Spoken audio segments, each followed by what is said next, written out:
गद्दारी चलते ने मैया मेरी तीनों कन्नी ले ले। इटावा के विडरुआ गांव में ढोलक की थाप गूंज रही थी। औरतों के कंठ से सोहर के सुर निकल रहे थे। शिल्पी ने आज अपनी सबसे अच्छी साड़ी पहनी थी। रह रहकर उसकी नजरें मोबाइल की स्क्रीन पर टिक जाती। उसके भाई के घर बेटी का जन्म हुआ था, छठी का उत्सव था, लेकिन शिल्पी की असली खुशी इस बात में थी कि उसका पति विनीत और उसके दो बड़े बेटे मोहित और निशांत बस कुछ ही घंटों में वहां पहुंचने वाले थे। शिल्पी ने मन ही मन सोचा था विनीत आएंगे तो बच्चों के साथ मिलकर ढेर सारी बातें करेंगे, खूब हंसी मजाक होगा। उधर फिरोजाबाद की सड़कों पर विनीत की बाइक तेजी से मंजिल की ओर बढ़ रही थी। ठंड की ठिठुरन थी, लेकिन बच्चों के मन में मामा के घर जाने की गर्मी थी। मोहित और निशांत पीछे बैठे आपस में झगड़ रहे थे कि पहले बाबू को गोद में कौन लेगा। विनीत मुस्कुरा रहा था। उसे क्या पता था कि उसकी पीठ से सट कर बैठे उसके कलेजे के टुकड़े अगले मोड़ पर उससे हमेशा के लिए छिन जाएंगे।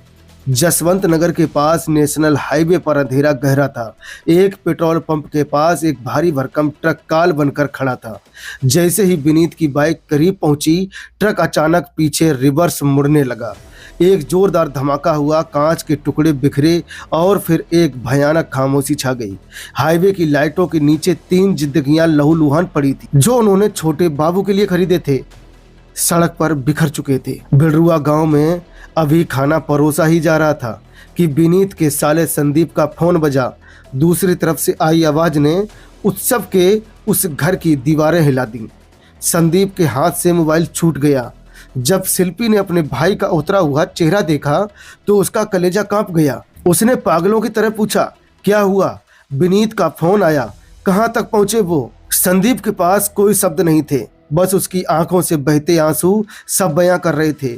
कुछ ही मिनटों में जिस आंगन में मंगल गीत गाए जा रहे थे, वहां से ऐसी दहाड़ उठी कि पूरा गांव कांप गया। अगली सुबह पोस्टमार्टम हाउस के बाहर शिल्पी किसी पत्थर की मूरत जैसी बैठी थी। उसकी सूनी आंखों में न आंसू बचे थे न उम्मीद। वह बस एक ही रट लगाई जा रही थी। अभी तो मिलने आ रहे थे, बोले थे कि शाम तक पहुंच जाएंगे। विनीत उठो ना, देखो मोहित और निशांत सो रहे हैं, उन्हें जगाओ। छोटा आयुष अपनी माँ का आंचल पकड़कर पूछ रहा था, मम्मी पापा हमें छोड़कर कहाँ चले गए?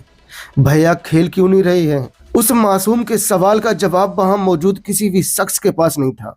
नियति का खेल देखिए, जिस घर में नए जीवन की आने की खुशियां मनाई जा रही थीं, वहां से एक साथ 3 अर्थियां उठी। छठी के दिए अभी बुझे भी नहीं थे कि घर की चिताओं ने राख का सन्नाटा पसर गया।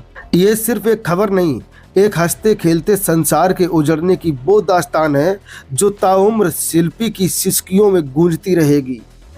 मैया मेरी तीनों कन्नी ले ले।